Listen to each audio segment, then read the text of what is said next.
Yeah. Hello, hello. Welcome to the Gorgeous Glow Skin Show. I'm your host, Dr. Sonya Johnson. I'm a board certified dermatologist and creator of the Gorgeous RX system, as well as an Amazon bestseller. I have with me today Dr. Dia. Hello, Dr. Dia. How you doing? Hey, how are you? Good. Good. You want to introduce yourself again to our audience? Yeah, sure. So I'm Dr. Dia Smiley, board certified internist and cardiologist, Amazon bestseller, and aficionado, I guess, and fashionista of beauty, and everything to make you feel and look fabulous. Great. Thank you. So today we're going to talk about henna and another option for dyeing your hair when you're now at home with COVID. Mm-hmm. And so due to the quarantine. So with that, Dr. Dia was going to just talk about henna. And of course, we're going to talk about other things you can do to dye your hair or to help get rid of those grays that are now showing. But again, she's going to demonstrate how to use henna as well as what you need to think about and the pros and cons with the use of that. But before we get started, like I said, we're doing this because, if people are home, they can't see the beautician. And a lot of people don't do their own hair. They go to the beautician to get the grays covered. And so this is something that, like I said, you can do at home. And so, Dr. Dia, we're going to definitely dive into henna, but what other options do you recommend that they can use, like, powders and things like that? Because I know henna, we're going to demonstrate that, but what about other things they can use before we get to the henna? No, absolutely. So, because hair salons are closed, there's very few options at home, and there are people that never ever dyed their hair at home and still don't want to. And honestly, if you're not comfortable, it's better that you don't, because, especially if it's a permanent color, because, you can really have to put your hair up or wear a wig for a while until the salons are open. But obviously dyeing your hair at home is an option. A lot of people do that. A lot of people are comfortable. A lot of people have cosmetic, knowledge. That's fine. The other options actually which are better for people who have grays that want to cover them in the meantime. There are multiple sprays that are actually color based. So there's like browns, reds, blacks that you can spray in the area that has a gray root. So for example, if you have a Zoom meeting or you have to go to work and you're like, I don't want, I can't do my hair at home. That is an option that actually works pretty well because it actually stays on the whole day and it comes off when you wash your hair. Those are actually probably very, like, I heard from at least Dry Bar. Dry Bar has a line that they're running out. They're always selling out right now, even though before people weren't really buying them as much. But you should have that in general because, when you travel a lot or you have a lot of meetings, they're very convenient. The key when you put them on, though, so they don't look fake, is you put where your part is, where you're going to spray, and you put the comb in the middle on your skin, the white part, and then you spray on both sides. That way it doesn't look fake. Like, it doesn't look like you sprayed your scalp, and it doesn't look like it's a wig. But those are really good options. There are shampoos out there that dye the hair, but again, it's like not, it's very temporarily. Again, when you wash your hair again, it goes away. I think, most people don't necessarily want to do a major hair color change during this time, but most of them would just want to cover their grays. And so I think sprays work the best unless you know how to apply hair dye. That's a good point. Perfect. Thank you. I know when I was just looking into this, there is still the option of accepting yourself as is, so some people look at this as, hey, it's the time just to go natural and leave it at that. So, and that is beautiful in its own right. But Absolutely. If you're not ready for that, these are the suggestions we have. And like Dr. Dia mentioned, the sprays, the sprays are really good. There's some other products like L'Oreal have one, and the sprays are good, especially if you're in the middle of the hair or going in the back, because you can't reach the back that well. So you can spray the product on. But it's not really good for the front because, like she was saying, it can leave that, it can stain your skin and people can see that.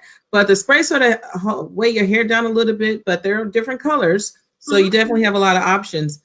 And then there is something like a crayon that is like on a dabber one end and the other end you can blend it. Now that's actually really good for edges, the front of the face. And of course it's good for the, the middle of the hair too, but it's really good for the edges because you can control that when you put it on. It doesn't spray everywhere. It actually does not weigh the hair down as much. It's more natural, and you just color it in like a crayon. And then you can turn it on the other side where the dab is and blend it. So it's not too much, it's not clumpy or what have you. And then last, of course, is powders. Powders are great, but they can be messy. The other two products I mentioned, they, you can wear them in one washing. It may come out after the first washing, but they can get wet. And you don't have to worry about those two, the spray or the crayon running, when it's wet. Unlike when you wash your hair, of course, it washes out. The powder, yes, if it gets damp or wet, it runs. So that could be a little messy, but some people do use it, especially if you're just sprinkling in some areas. But if you're going to sweat or, get a drink, like a little rain, caught in the rain by accident, it's going to run. So with that, we just want to give you other tips of things you can do. And of course, there's always wigs and that's really wigs. And so that's definitely an option for you. But with that being said, we just want to give you other tips of things you can think about for as options to cover those grays if you're not ready to go all natural, as we say. And so, and with that, I'm turning it over to Dr. Dia. She's going to talk about henna and she's going to demonstrate to us how to use it. No, absolutely. So, I actually did henna, like my mom would not let me dye my hair before I was 18. So the first time I did use henna actually was when I was 15 years old.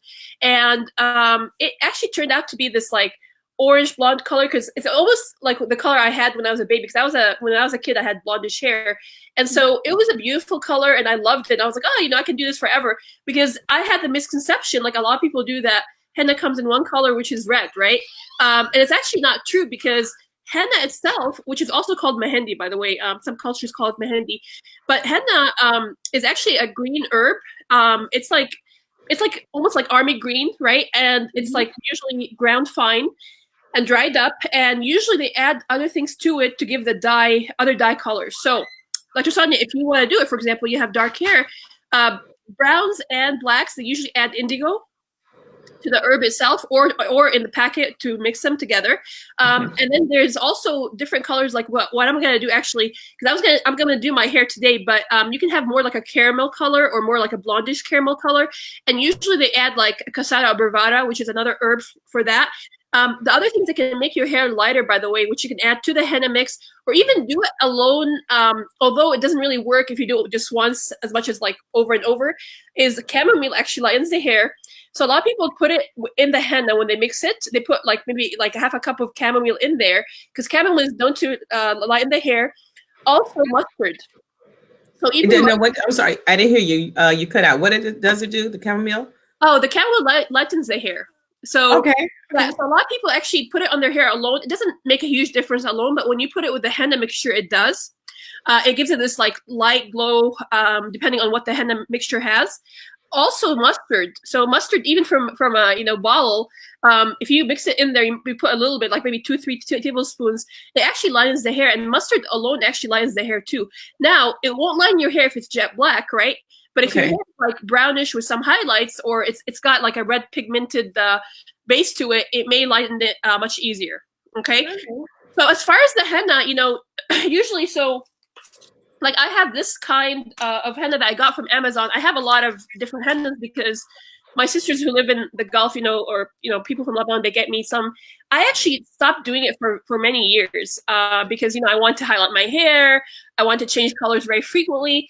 But I just got back into it in February, and the reason is, this whole, you probably heard Dr. Sonya about that big study that came out with a relationship between hair dyes and breast cancer. Yes. Yeah, and more prominently in African American women too. But there was a big relationship, actually, about up to 10% relationship, and that really scared me because I do have breast cancer in my family. But I also wanted to go natural because I started getting these like random whites, not in one area, but like they're inside, they're on the outside, and they're very hard to like manage because they grow at different times, and I didn't want to dye my hair that frequently. You know what I mean? Yes. So the henna, I just started back in February. I just wanted to do my roots, and I did only my roots. Like I almost just painted the roots because it was a little bit darker than my natural color, and I also had highlights on the bottom, right? So now today, what I'm going to do is I'm going to do the blonde henna, even though it's not really blonde, but to give it that natural color glow because my color is actually lighter than dark brown. You know what I mean? Okay. My color is. So like today I don't have any makeup on. You know, my hair, like I have a very like a pink I guess undertone. So you can see like, you know, with makeup it looks very different on camera, but without makeup I have a pink undertone, almost like olive skin, right? Even though I don't really have olive skin. So I feel like dark hair doesn't really suit me as much as lighter hair. But you know, the most important thing about applying henna, Dr. Sonya, is really you want to be prepared. So right now, I actually mix some, but I have to let them stay there for 3 hours for the dye to get into the henna. Because remember, henna is actually a permanent color. Okay, it's not semi-permanent. Most of the dyes that you use actually in hair salons are semi-permanent, meaning that they're going to fade away, right? Right. And part of that is because it gives you more flexibility in terms of changing your hair color next time you go in, right? Right. With henna, the big downside actually, in fact, the main downside is the fact that when you do henna, you cannot change that hair color pretty much. Very hard to change. You know, so so let's say you want to do dark hair, right? And then in the summer you want to do blonde hair. You know, henna's not the best option for you. Interesting. Yeah. The other thing is it's actually safe on all hairs. It's actually safe on natural African-American hair, Hispanic hair, straight hair, curly hair, frizzy hair, non-frizzy hair. And the reason is it is a permanent hair color, but it's also a herb that actually it glosses the cuticle. It actually gives shine to the hair. It actually is conditioning. Some people actually do it once a week, if not more, for conditioning. You know? Right. I think too much work to do for conditioning only because you know what I'm going to talk about is how to mix it and stuff. And when you put it on, it is a lot of work to take it off. Okay, but if you get used to it, it is better than going to the salon and paying a lot of money because it's really cheap. You know, that's the other thing. That's another advantage. It's very cheap. But usually, what you want to do first is put lotion around your edges on your skin. I actually put lotion on all my face, my ears, my jaw, my neck. Because, you know, when you're applying the henna is obviously also used on skin, right? So a lot of sculptors actually use it in weddings and celebrations to draw different patterns. So it's because it's a permanent dye. Now on skin, it's not permanent. On skin, it's semi-permanent. It fades away. It takes about a month or more to go away unless you scrub it off. But, you know, if you don't want to dye your face and look like you have splotches on your face, lotion, any lotion, moisturizer, you put it around the edges, especially if you can, all over your face, all over your neck and your ears. And number 2 is put it on your hands before you put the gloves on in case the gloves tear. Okay? And what you do is you follow instructions. So every henna is different depending on what dyes they have in it, the natural dyes, right? They're all different, and it's very, very, very important to test, right? So, you know, even on hair dyes, if you ever dyed your hair at home, they tell you to test a strand, right? Test a strand at one time. You like the color, see if you have any allergies. Okay, you always want to test it next to the skin where no one can see, maybe on the bottom, so that way you make sure you're not allergic, because you know you're less likely to be allergic to herbs than to chemical dye. But think about it, people are allergic to food, so you could also be allergic to the herb itself. And imagine you put it on all your hair and you find out 2 hours later that you're flushing, you're having hives. I mean, it's a problem, right? So for allergies and for dye. And, you know, even though I got a different brand of henna, I actually tested it the day before.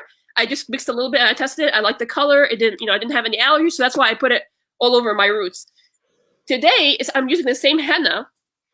So it's just a different, color. So I'm not going to really test it again, right? But it's better to test if you have a different, because I've tried this actually lighter color a long time ago. So it's not like I've never tried it. But test for the color, because it's really hard to fix once it absorbs into your hair cuticle. Okay, right. So, that's the biggest difference, is it's actually permanent, not semi-permanent. Okay. So now I have a question then. Sure. You mentioned, and only because you mentioned this earlier, about mustard. Mustard will lighten the hair, but and you're using a blonde henna? Yeah. So you can actually put it in the indigo henna. Like if you don't want a dark black, like you want more like an auburn brown, it can give you that too. Depending on how much you put and how long you leave the henna on is what's going to determine your color, right? So people like one of the most beautiful colors. It doesn't suit me, but I've actually tried it before. One of the most beautiful colors that they have is an eggplant, kind of eggplant red, right? And some people, it looks amazing on them. The only thing, it doesn't look very natural, but some people, it just looks amazing. It's better than like bright red, right? The problem with that color is it fades very, like, it doesn't fade, but like you have to really maintain the roots, right? Because if your hair grows out fast, which by the way, henna does actually help the hair grow fast because it conditions your scalp and, you know, it helps the cuticles be healthy. You have to keep on doing it every 1 to 2 weeks, right? That hair depends on how, like, not everyone can achieve that color. It depends on the kind of henna, but then also you add other things to it. So one of the things they add is actually tea. So you boil some tea, you know, to drink, and then you get some tea and you just pour it in the mixture while you're mixing the henna, and that gives you more of a auburn/eggplant color depending on the henna dye. Okay, so the tea is to help change the color, but henna, because I remember my beautician years ago, I had hair breakage and hair loss, and she would perform henna on my scalp. She would mix it in a bowl and then put it on my hair and then sit me under a dryer, you know, with a plastic bag, of course. And she used it more as a conditioner because I didn't have a, you know, younger, I didn't have a coloring problem. Yeah. And so, and it was almost like little twigs and, you know, powder.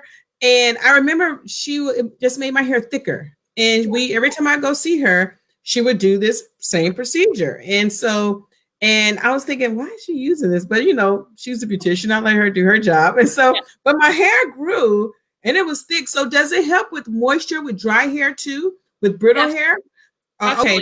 And so it helps protect the cuticle. So it helps closes the cuticle and just protects it. That's how she explained it to me. Is that the case? And it moisturizes the cuticle. And actually, you know, so if you look at people, so it's very, very, it's more frequently used in the Middle East and in Asia, right? So in Asia, more so for the mehendi, but they do it on their hair too, especially in India and Pakistan and these areas. In the Middle East, so in Lebanon, it's not as popular as the rest of the Gulf. If you look at women in their 50s and 60s that have a full head of hair, you better bet they probably do henna. Okay. You know, I can tell you, like, there's a famous designer, I think it was Diane von Furstenberg, you know, she's in her 80s, right? She's in her 80s, she still has curly hair, it's her head of hair. And I remember one time someone asked her, like, how do you maintain your hair? Is that your real hair? You know, and she's like, yeah, it's because about 40 years ago, I stopped dyeing my hair. I started using henna. You know what I mean? I have a question for you then. So for conditioning, how often do you recommend it? And for dyeing the hair, when you're trying to redo the roots, how often? Because it's a permanent. As far as the conditioning, it depends on your hair, right? So if you have oily hair, if you have already smooth hair, right, you don't have to do it that frequently. Once a month or even less is more than enough. But as far as the like really like people who have frizzy hair, people who have hair loss, like you said, people who are trying to change their color too faster than just waiting for it to grow out, obviously every 2 to 3 weeks, it's actually more, you really should do it more frequently than dyeing it if you want moisture. Because, you know, it's very interesting. When you first put it on, it actually feels very rough. I don't know if you remember that, Dr. Sonya, from once. Yes, yes, I do. Yes. It's very rough, and you're like, oh my God, I hope it's not burning my hair, you know. But it's actually moisturizing, because once you take it off, it's a messy process when you take it off.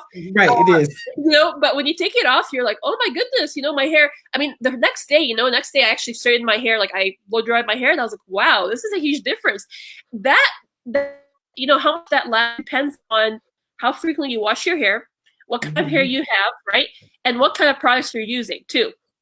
It's kind of like any hair treatment, right? Like even if you do a relaxer, even if you do keratin, you know, depending on what kind of products you use and how frequently you wash your hair is going to depend on how frequently you do it. But I know people that do it once a week, and on Sundays or Saturdays, you know, when they're off, they put it on while they're cleaning the house. They put on, you know, I'm going to show you how to put it on, but they put it on while they're cleaning the house for 4 or 5 hours, or they put it on before they go to sleep, and then they wash it off. It's almost like their once a week hair treatment, and it works. Let me tell you, I saw women in their 50s and 60s that have amazing hair, and I'm like, wow, you know. Now again, obviously other factors affect your hair, like thyroid and, you know, you know, there's other things you can't control. But henna is a very, very cheap way to make sure you have a full head of hair. It's healthy because it's permanent, it's natural. There's no relationship between cancer. In fact, a lot of my dermatology friends have even gone on TV and said, hey, it's actually a safer alternative, especially when that big study that came out said, hey, especially the more family history you have of breast cancer, you really should stay away from hair dyes as much as you can. And the problem with hair dyes is you have to do it every 3 to 4 weeks, maybe 6 weeks if you want your hair to show. But with me, because I had random white hairs and I know it's only gonna get worse, I was like, I need a better alternative. And do I miss my highlights? Yeah, but you know what? There's always extensions for those special occasions, right? There's always ways if I really want to change my hair. Yes. I'm gonna actually put a picture on my Facebook tomorrow once I have the final result. But it's actually a very easy way to do it, but you have to have time. And right now, everyone has time. You know what I mean? Right. So, right. Great. Thank you. So we're ready for you to demonstrate how to use it then. Yeah, so I actually mixed it. I can't put it on yet, but I'm going to tell you how to mix it. So every henna is different. Like I said, most of the time you just need water, okay? Warm water is okay. The hotter the water, the faster the dye comes out of the mixture. And so if you don't keep it on for overnight, you do use hot water. But like I said, most people actually add something else depending on what color they want. So today, the reason why I have to let mine sit is because I can't add the chamomile yet. So you want to kind of mix it 3 hours before you add the chamomile and put it on your hair right away. And that will give you more of a glow, more of a lighter color, which is what I'm looking for, because my natural color is actually lighter than this. Okay. So I want, it's the summer. I want to get more of a lighter color. You can also mix tea if you want more of a dark brown, ashy brown, or even auburn, depending on the dye again. You can also add, some people add green tea. Green tea actually will make it also dark, believe it or not. But I personally, the first time, I personally just recommend following the recipe on the paper with the henna that you bought. The one that I have right now, I actually bought from Amazon. And I'll show you. It's called Ancient Sunrise. Try it before. I actually like it. But this one, for example, won't work unless you follow the instructions. So the first time, what I did when I was testing for strand, I kind of did my own thing. I didn't let it play for 3 hours. I did it right away. I mixed everything together, even though you're supposed to mix them one by one, depending on the hour. And let me tell you, the color was not great. It took longer for the color to catch on anyway. It's supposed to only take 4 hours. It took 6 hours. And it was the color that I wanted. And then I called the hotline. I was like, I don't know if this is a bad batch. They're like, what did you do? No, you have to follow the instructions. So make sure you follow the instructions. There are batches that you get from the Gulf or the Middle East where it's pretty straightforward. You put it on, half an hour later, it does your hair, right? Yeah, those are the ones I use, yes. Yeah. So those are actually better. So the thing is, there's not a lot of color options with those. There's either dark, black, or dark brown, or red, right? So for me, I wanted to do more of an auburn / blondish hues. This is the only one I found that really works. Okay. So, okay. Like I said, you want to make sure that you have lotion all over. Put your gloves on. You can paint it with a little brush, or you can just apply it kind of like hair dye. Okay, and start with your roots. And again, don't do it on the edges. Even if you have lotion, you should be fine. But try to put it more on the hair itself. And then you do as much as you want. I would recommend doing your whole hair because there is a contrast because your hair is not really uniform, and that way it looks more natural. And depending on what the instructions say, between some of them you have to leave on for 3 hours, some of them half an hour, it dies. Depending on the instructions, follow the instructions, and then take off. Usually what I do is I put a plastic on. I put a towel around my neck. I put a plastic on my hair while I'm doing other stuff, right? And then I take it off and I just kind of see, because you can't really tell the color. But I kind of get a napkin and I just see what the color is doing around my braids, because that's where you're going to see it the most, right? And then I'm like, okay, it's ready. And then you can go and wash it off. And the washing off takes at least 20 minutes. It's first of all, really hard. If you remember Dr. Sonya, it's nice if someone can do it for you. Yes. It's amazing that you found someone who uses that in salon, but most salons don't do it. And the reason is because if you start henna, you don't do anything else, and it's cheap. My hairdressing probably watching, and she's like, what is she saying? But again, one of the only cons is the fact that you can't really lighten. If you do a dark henna, you can't lighten your hair for a very long time, and you can't really change your hair. Now, if you do a lighter henna, you may be able to darken it a little bit with dye, but again, it's not going to get the color that you want because the cuticle is permanently dyed, right? Right. You kind of have to wait. But yeah, it's nicer if someone can do it for you. So once you wash it off, I wash it the same way. First, with just taking off the henna, then you put shampoo, then you put conditioner. I put shampoo again and conditioner again because again, I'm trying to take it all off. And then the first thing, you may still have some residue, especially if you're a beginner, and that's okay as long as there's not a lot coming off your hair. Next thing, wash it again, and then you should be fine. Yes, I agree. It can be very, very, very, very messy. Uh, but you're right. You know, the benefits are worth it, you know, for that reason. Yeah. Okay.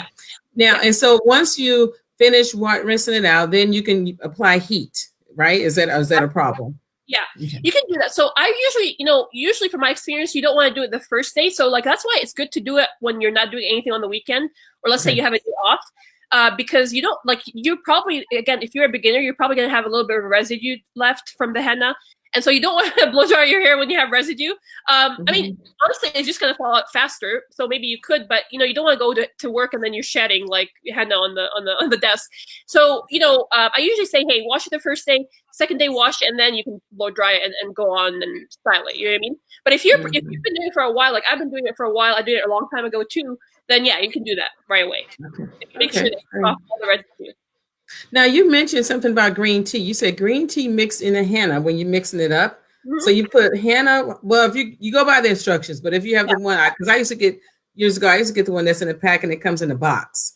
And so I thought I think it was just water I had to add, but you mix that and you can put green tea in that. It makes it darker. Yeah. So it makes it darker and shinier, but again, it depends on your henna. So like this henna that I'm using from Amazon, so it actually recommends putting in, like if you want a darker color, put black tea. If you want a lighter color, put chamomile. If you want a lighter color, put mustard. And the thing is, again, you're putting the liquid part. You're not putting the herbs, okay? Because you don't want. I mean, the herbs can what's the word? First of all, they can smell. They can fungus can grow in them. So I'm talking about the actual tea leaves, okay? Right. You just want the liquor. Right. So you can actually do that, and it actually does give you a better color. One thing I forgot to mention, by the way, is before you apply the henna, make sure, like that's why I washed my hair, by the way, because I was going to apply it on air, and I realized I have to let it sit for another hour. But wash your hair and make sure there's no residue. So when I wash my hair before henna, you can do it on dry hair if you have nothing on it, right?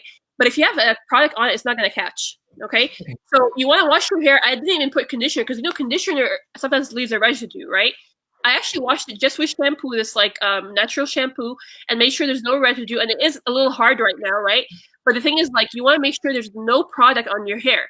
So you can do it when you're dry. You can do it when it's wet, but you want to make sure there's no product. Right. And some people actually add olive oil to the mixture.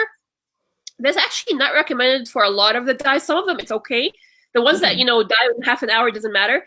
But this one that I'm using, they actually recommend not adding olive oil because it's a treatment as well for like we talked about yesterday. 2 days ago for moisturizing the hair. The problem is it also kind of prevents all the dye to transfer. So you want to really try to follow the instructions. Like I said, this packet that I'm using, which is on Amazon, is actually pretty cheap. You can even go on the website. I think it's like Ancient Sunrise, and they have like deals all the time. They actually recommend adding other stuff, and they tell you what it does if you add it. You know what I mean? So don't just don't just make up your own recipe and expect it to work really well. I think once you do this more often, you will add other stuff. Like the first time, you should probably just add water, at least and then kind of see if you want to add something else later. Okay. So now, is it hot water you need to add? I mean, is it water or just plain tap water? So most of them recommend warm water. So not cold water, but warm water, not very hot. If you add boiling water, the problem with that is it gets the dye out of the herb much faster. So by the time you apply it to your hair, you might not get all the power of the herb dye transfer. So warm water is more than enough. Anything warm, like if you're going to add chamomile, it should be warm, not hot. If you're going to add a little cold, not hot, not very hot, even if you want to add tea, right? You're making tea for yourself, and then you want to drink tea, and you add a little bit, make sure it's not very hot. Okay, great. Thank you. Anything else we need to know? Not really. So I think, I think always like there's a lot of YouTube channels, by the way, that show how to apply it if you're a beginner. It's a very good alternative, especially, like with you, Dr. Sonya, your hair is uniform, it's dark, it's shiny. It is a much better alternative than dye. It is much healthier than dye. It's cheaper than dye, right? Because dye actually makes a lot of money for salons, which is great. But the thing is, not everyone needs to do it. Especially people that have very thin hair, because dye will only make it fall faster. I can tell you, I had a lot more hair, and because I've been highlighting and dyeing my hair for probably over 10 years. my hair, I mean, part of it is also I got older, but the thing is, I do really notice a difference than when I used to just do henna. It was thicker, it was shinier, didn't fall as much. It's amazing how much of a difference it makes when you use chemicals on your hair. Right. I agree with you. And as you know, unfortunately, as we get wiser, is what I tell people, sometimes we get more medical diagnosis, we have more medical problems, and or we need to take prescribed medications that we have to take. And some of those medications actually affect the hair, so with that, and I know some people that when they have thyroid problems as well as high blood pressure, they cannot even do dyes. They have reactions to these products that they would use years, in the past. And so this is definitely a nice option for people if you definitely want to get rid of the gray and, you're having problems or you're concerned about the number one, breast cancer, to 10% correlation, or two, the fact that you're now reacting with the prescription medications or your medical problems along with using dyes for your hair. So this is a really good option for people. And then this is something you can do at home while you're home, in case you don't want to, you can't get out. But then of course, when they change, hopefully your beautician will mind doing this procedure. She probably charge you more or same amount because it's so messy, but you never know. But thank you, Dr. D. You're absolutely right. And then one last thing I want to add, one of the reasons why I switched to is every time I had my hair colored, I have severe asthma. So I used to actually have to use my inhaler. I have to use the dye smell is really strong and it used to irritate me. Like I think, because I have sensitive skin too. And then one of the other things is like you mentioned medicines, lead to hair loss. For me, I do take inhaled steroids. I did take, oral steroids before. Those also let your hair, fall out much easier, especially in the front.